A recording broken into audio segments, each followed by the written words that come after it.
Hello, my name is John Reynolds. On this episode of Extraordinary Life Stories, I'm talking with Annie Lush.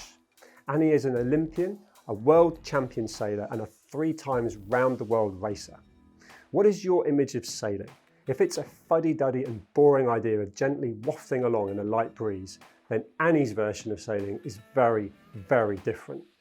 Technical advancements and the level of competitiveness is more associated with Formula One racing, let alone the G-forces she endures, even while she tries to get some sleep. Each round-the-world race is 45,000 nautical miles long. Clearly her experience of endurance and discipline positions her well as an expert on teamwork under pressure, working with leaders to build resilient and high-performing teams. I want to know how that has been affected now she's a mother, and how she prepares for weeks at sea with the inherent dangers posed by an unpredictable and potentially dangerous ocean. This is going to be a fascinating conversation. I'm really looking forward to talking with Annie. Annie, thank you for joining me. Welcome. Tell me, who is Annie Lush? That's a question. Only you can answer it. I suppose professionally really known as being a sailor. Yeah. Started off very young, but as an Olympic sailor and then going into offshore sailing. In a big way. Yeah, quite a bit of offshore miles. Yeah. But also a mum, which is a new challenge a few years ago. And and then I work quite a lot in education as well. Yeah. Particularly working with women and girls in sport and outside of that as well. So I think that's my passion part. Oh, actually, we'll come to that. As a dad of 2 daughters, I want to open that up. But take me back to a young Annie growing up. What did you actually want to be? What did you aspire to do? I think I wanted to be a politician. Really? Yeah. You still can. And then actually when I was 18, I had a gap year. Yeah. But I worked for a Japanese NGO, actually, a sort of peace organisation, a charity working with peace education. And then I decided I wanted to work for an NGO. Okay. But at university, I ended up doing a bit too much sport, actually rowing a lot. And I did the boat race in 2001 on the River Thames. Yeah. And we won it by, I think it's still the smallest ever recorded margin. Amazing. Being in that 8 and part of that team, I was desperate to go to the Olympics after that. And so the sort of NGO project's been on hold, but I'm going to come back to it. Interesting. So you really did have a choice of the kind of academic route or sport, and you had to make a choice because one potentially is really quite financially lucrative. The other one, clearly, because we're going to cover it now, but there's not a lot of money in the sport unless you're at the very top, and even then it's a battle. So did that go through your mind, or were you just so relentlessly driven and enjoying the passion, if you like, from the sport you were doing? Yeah, I don't think I thought about the financial side, and I don't know if I did for a very long time until now I have a family. I realised that perhaps having a pension would have been a useful thing, things like that. Yeah, sure. You don't think about that though at the age at all, but then maybe that's a good thing because ultimately you've gone on to be incredibly successful what you've done. But talk me about the journey, because before we ultimately filming today, I know that you were saying that you were sort of number 2 in the country, and yet you were earning 10 grand a year or something, which for that sort of level of achievement, it's not representative of really what you're earning. Yeah, well, Olympic sport is luckily now funded by the lottery, so there is some support, but for sure when I was in it back in those days, it was quite hard to qualify for that, so you really needed to be in the sort of top 8 in the world before you started getting funding. It's gone a bit further down now. But that's quite hard to get to, so that's a few years for sure with no support. And then at the top level, I don't know what it is now, but it's probably still not very much. The salary you draw is quite low, and often any extra money you had, you'd agree often with your teammates to put some of your salary towards the costs as well, because our sport is quite expensive. And you're mostly worried about your campaign costs and buying in a better coach or buying a new sail, whatever you can. So to be competitive, to be successful. You remortgage a house, you do whatever you need to do to get there. Yeah. And in context of the journey you went through from Olympian to round the world race, which I think is 45,000 nautical miles each one. So so you must have covered a phenomenal amount of miles. Talk to me about the sort of decision making you made in terms of where you wanted to sail. You got the passion for it, but in terms of how you actually decided where to go and what to do. Talk to me about that. I think, in honesty, my goal has actually always been the America's Cup, which is something I've not competed in. Yeah. But unfortunately, there haven't been any women in the America's Cup since I set that goal. But in the Olympic team, I sailed in the biggest boat there was. We were 3 women in a boat, and that was the biggest team there could be. And I love working in a team. I think I find that really interesting and challenging, but that's probably one of the parts I love the most about the sailing I do. And so there's a race formerly known as the Whitbread, and then the Volvo Ocean Race, now the Ocean Race, which is a fully crewed around the world race. And I was actually competing in an event, training for the Olympics, when I saw them coming into one of the stopovers in Brazil, and the camaraderie, not only within the teams, but between the teams. And I don't know, it just looked like the most incredible team sport event I'd ever seen. And I thought, okay, I want a piece of that. Yeah. Yeah. So interesting that you've said that no woman has competed in the America's Cup. Why? Yeah, well, that in history, but not in the recent Cup. Yeah. I think the perception in sport and in sailing in particular is, that there's physical hurdles, which I think we're slowly managing to break down that idea, because while there are physical hurdles, especially with modern technology and the way that we sail boats now, it doesn't really come down to that. I mean, sailing is a combination of chess on water and physicality. Yeah. And depending on your position on the boat, whether you're a sort of decision maker or you're someone pulling things, that changes, but also on the type of boat. Yeah. And actually some of the guys that are now winning these sort of solo around the world races, when you meet them, they're these tiny Frenchmen. So the argument that you need to be 90 kilos and male and is kind of eroding. But I think that's the initial blocker. But really on top of that, it's just been that somehow we became segregated, and actually more so in the kind of 90s and 2000s than in history, because sailing is a really unique sport. I mean, you don't push the boat along, the wind does. So men and women can compete completely equally in this sport. Even Paralympians, also I've raced in training for the Olympics with Paralympians as well, and it doesn't really matter on your physicality for a lot of the sport. So I think that it's that somehow we've become segregated, and we're not known by lots of the guys. And I think this is one of the biggest things. You pull in the people that you trust, that you believe in. Yeah. And women have kind of not been inside that network. And then, of course, they don't get the skills, they don't get the opportunities. This and is experience, then they don't know how to sail these changing? fast boats. Is there a kind of movement that you feel, or is that still stuck in its ways? Oh, it is definitely changing. Good. Particularly in very recent history. I mean, there have been attempts to really push it and to change it with certain, Tracy Edwards and Dawn Riley and various female skippers in the past that tried to do something. I competed in an all-female team in 2014, 15 around the world. And after that, we made a project called the Magenta Project, which I'm one of the founders of. And that was really to try and build this network of women around the world to kind of, and get allies to help get in the door. It's incredible, since we were trying to do that in 2015, which it felt like we were really pushing against a door they didn't want to open. Then the Me Too movement happened. Lots of things in the world have changed, and now that door is definitely opening. That's good. But it's for sure. No, it's still a door there. Yeah, I mean, it's a crossover. We were talking before. I've got 2 daughters, 12 and 14, and I want them to grow up feeling that they can do anything they want without any glass ceilings or any restrictions. And so just hearing that, let alone the fact that the Magenta Project, the fact that you're ultimately actively trying to change that in all the things that you're doing is so important, because this whole physical, lack of physical side of things that stops females being able to do certain sports is nonsense.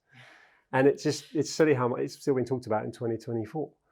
And also the idea that all women or all men are the same. I mean, often I'm racing against, I'm quite a big female, I suppose, and and weight wise, and often I'm racing against men quite a lot smaller than me, and perhaps so it's also this sort of idea that you can categorize people by gender or any other category you want to put on it, which doesn't necessarily apply. Yeah, I get that. With physicality as well as their mental aspects. So and the other thing you touched on, and I mentioned it when I introduced the program actually, is that sailing can be associated with a sort of almost an old-fashioned, slow, fuddy-duddy sport. It's quite the opposite in your world, right? I mean, the technical advancements being made in sailing consistently, the materials being used, how to harness the wind. You must have seen such a transition through your career. And it just keeps evolving to be faster, more competitive. So in context, though, that's also meaning that potentially there's less pulling, technology is being used and so on. So it eliminates that argument of physicality. But how have you seen that advancements and how have you been involved in that? Yeah, that's another really cool part, I think, of the sport. Obviously, I'm very passionate about sailing, but the advancement in technology and the materials and then the weight, which is really important to us. The latest thing is that we're always foiling now in any fast boat, so we don't sit on the water anymore. We're basically flying. Yeah. And so, in fact, it takes all the friction away, right? So we go a lot faster. And so the last race I did around the world was actually on foils.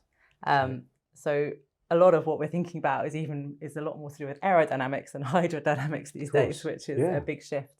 But I mean, if you could just compare the last race, which I did around the world last year, compared to 2017-18, I mean, this time we were with an autopilot, because when we're foiling, we're going so fast, it's impossible to be on the deck. So you can steer sometimes, but you can't drive all the time.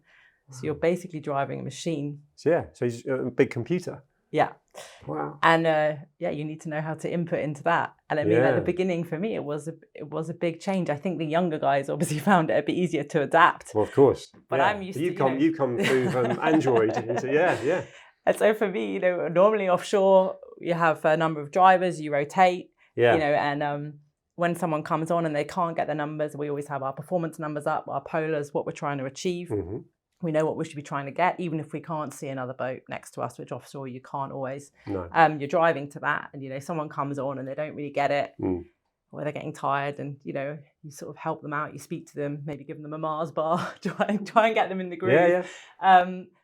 Then suddenly there we had this autopilot. I named her Rosie. I needed to at least give her, it was definitely a girl because she was good. I gave her a name, but I had to work out how to talk to Rosie in code, which is very different to a human.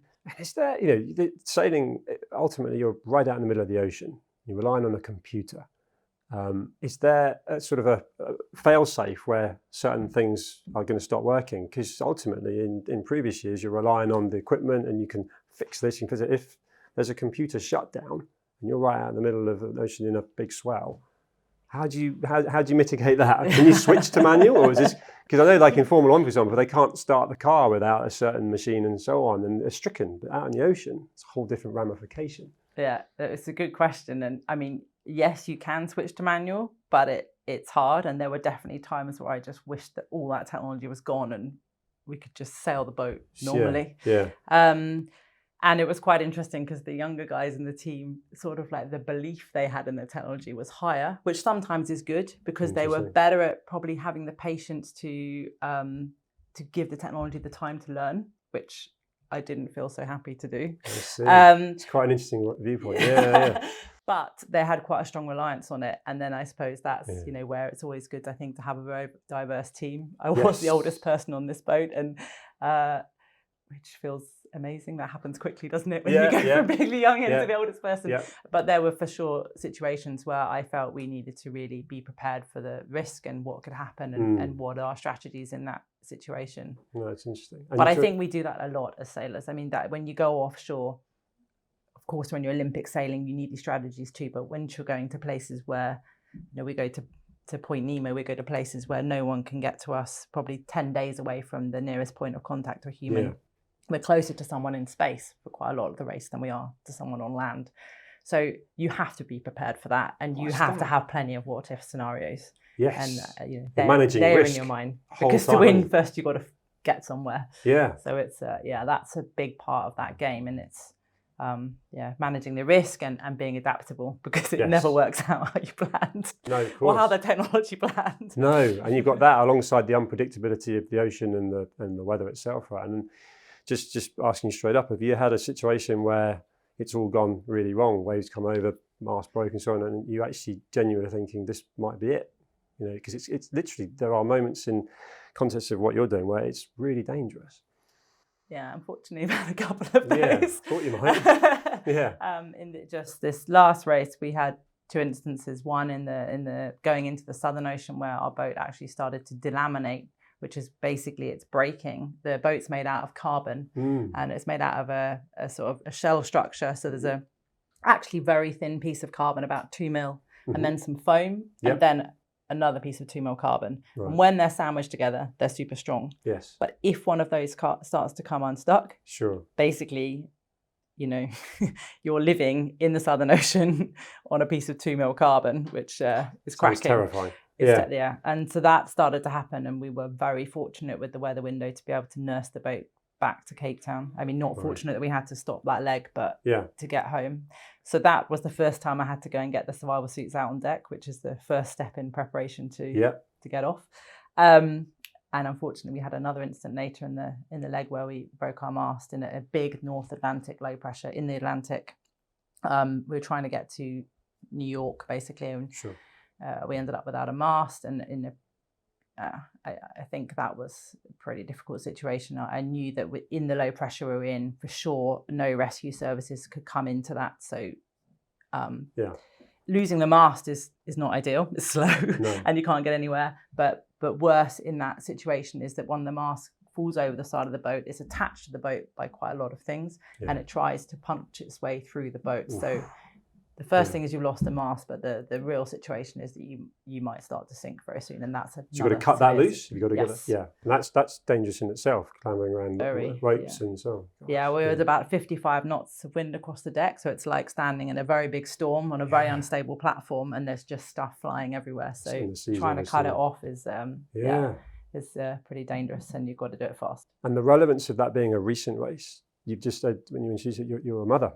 Now, previously, all these things, ultimately, it's kind of you that can have, the responsibility side of things resting with you. Has that changed a certain amount of your mindset of what you're doing, how you're doing it, and what you might be doing next in terms of more racing and so on? Because that must play on your mind a little bit. Yeah, it's true. And people say that when you become a parent, your sort of assessment of risk changes, which I think it does. Sure. In the context of the sailing, perhaps I feel prepared for those situations because that's what we train to do. Yeah. And of course there is risk, and you know that, but you've sort of decided to go there, and you know what you're going to do in those situations. Yeah. And I think there's plenty of risk in the rest of everyday life. I get that. But I actually did watch a film just before I started this race about Jessica Watson, who sailed around the world by herself. And it showed the family at home and how stressed they were. This sounds a bit stupid, but it's the first time I really appreciated flipped it to the other side. Yeah. It's not about, I don't feel so nervous out there. I feel like we're prepared.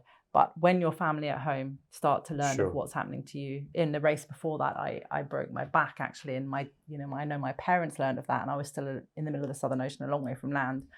I was fine. Yeah. I mean, it wasn't ideal, but fine. No, I get it. But after the race, I realized how worried they were. Yeah. And I think, now, as you're saying, with my own family, I mean, putting that pressure on my husband and my daughter, who's now is starting to understand the risk. Sure.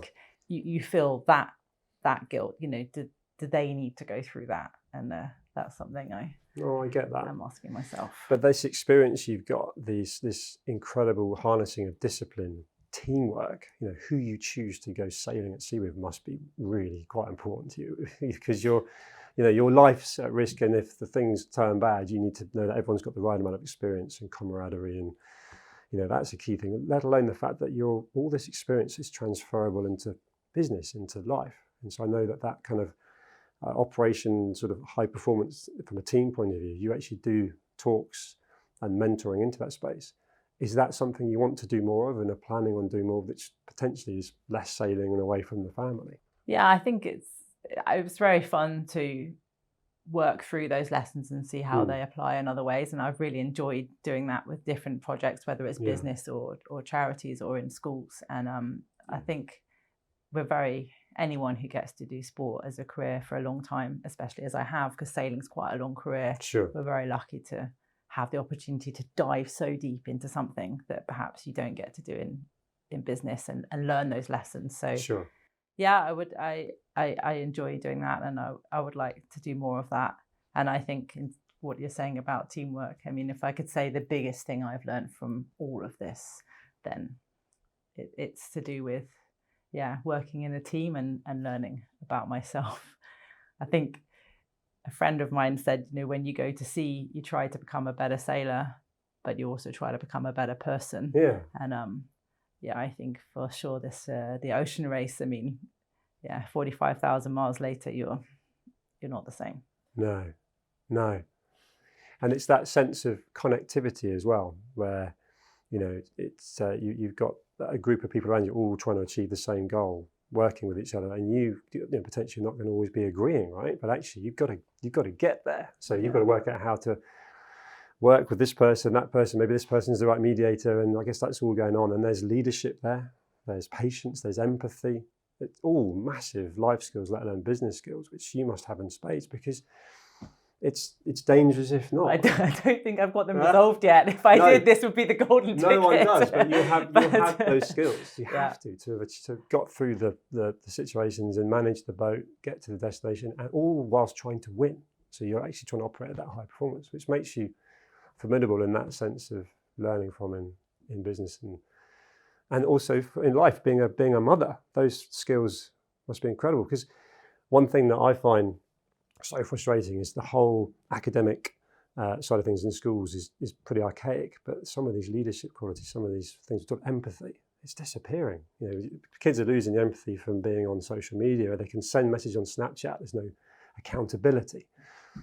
But you've got that to be able to just always pass on. And do you do much with schools? Do you find that you're in schools doing motivational talks about things like that you've achieved?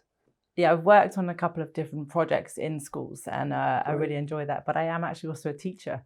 So I actually teach GCSE geography part-time. It's something I've done since COVID and being a mum to try and and what you were saying there is the thing about accountability. You're right. In fact, one of my year 9, one of my 14-year-old students the other day asked me, Annie, would you like to be our age again?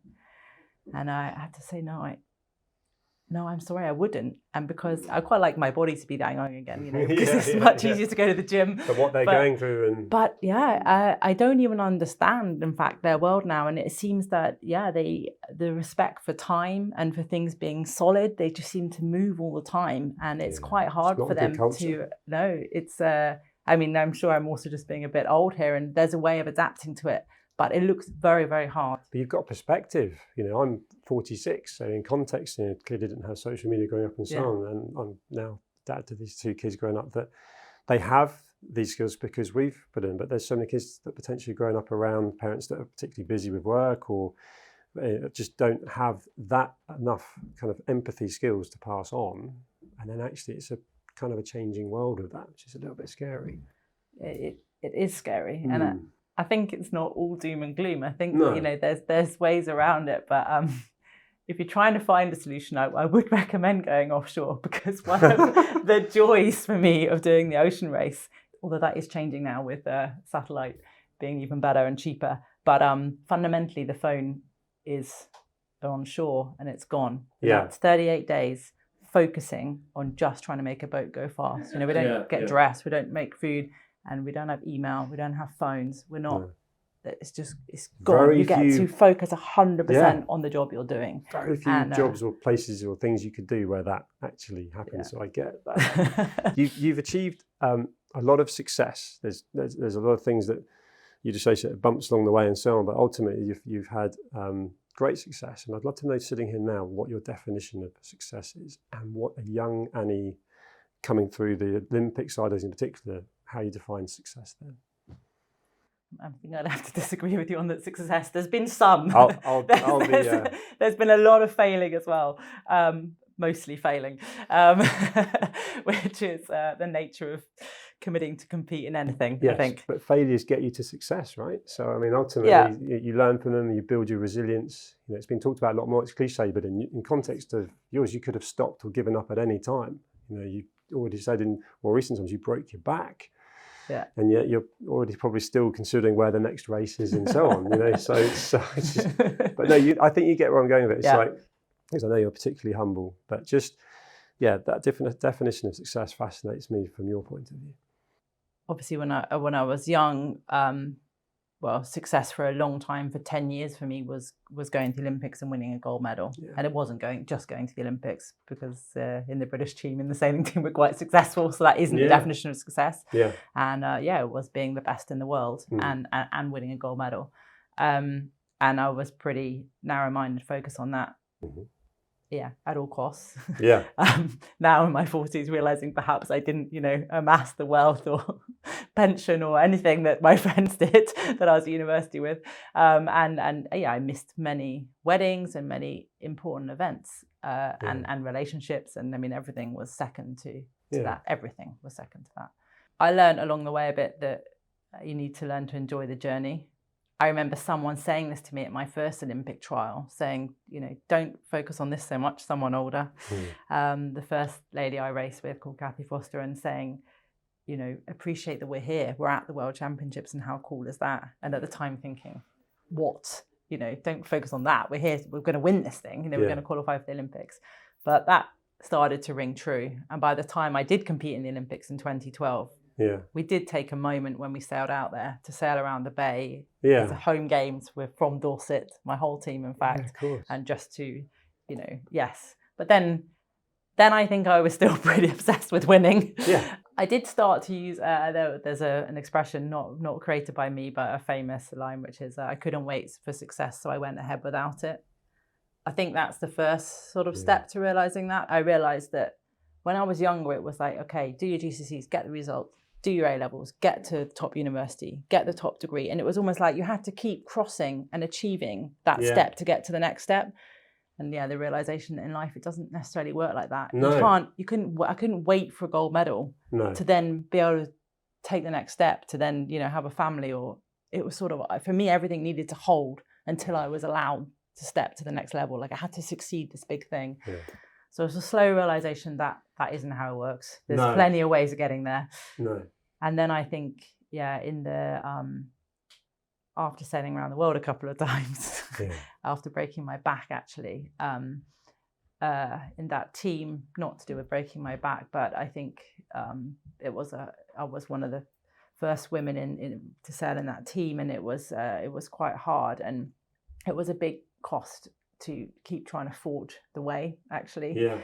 And then I had a baby, and I tried to hide the fact really that I was having a baby. I was nervous I wouldn't get any work, and that's interesting. And I think it took me a couple of years. In fact, I regret the first year of having, not of having her, but that first year, because I took so many flights. I kept working just to show I was still there. Almost overcompensating. Yeah, that I wasn't hindered by having a child, because that's perception in sport. And then I had a big reassessment, and realized now that I can only be in teams that want everything that I am, and and with the family, and I mean, I think this is something you get with age.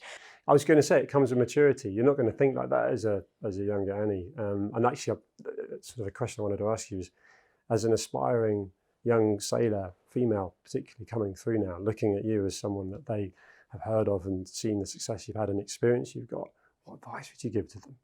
I think the first one, which isn't a popular thing, but is that you can't have it all. You can't have it all at the same time.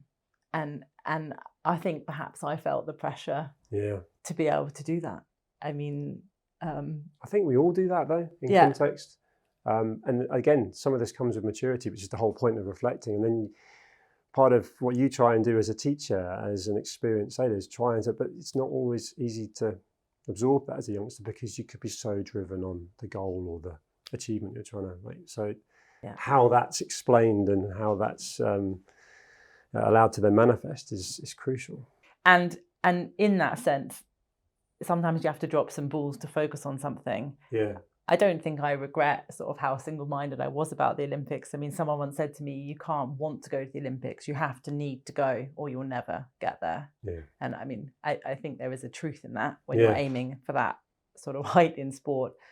But yeah, on the other hand, don't let everything else go. You know, you have to keep something for yourself. You become like a nomad because you're traveling around the world. Yeah. You still need to keep some sense of home, family, friends.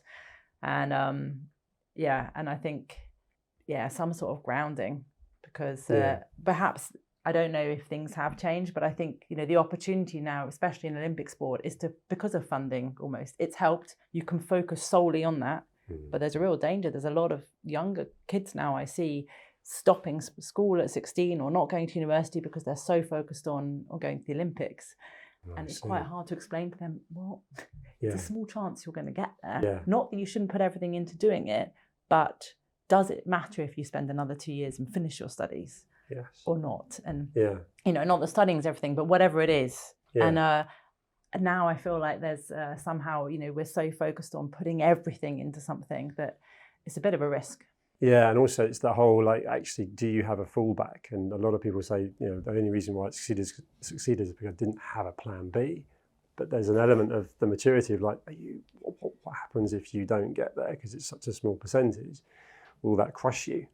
Or will you embrace the fact that actually you're probably, you know, by being athletically fit and learning the mindset, actually you're setting yourself up to be able to do other things, but you might not achieve that goal. That probably doesn't rub with some people. It's like, are you telling me I'm not going to achieve my goal? Because I am. And then you've got to let them go with it. So it's a tricky one. But when you lose, the problem is when you lose, because you will lose, you'll fail many, many times trying to win. Yeah. So in that moment when you lose, if it's everything, if it's absolutely everything, that loss, you take it so hard. Yeah, sure. It can be, you know, it's quite hard to go forward from it sometimes. And, you know, you have to get really good at losing. Yeah. You have to get really good at failing and being able to then take the lessons and go forward. And I think if somehow that race meant too much to you, it's hard to do that. I don't know. Yeah. No, I love the way you explained that. I think that's really valuable. And I know you've left your family flying from Mallorca to come specifically to film with me today. So thank you, because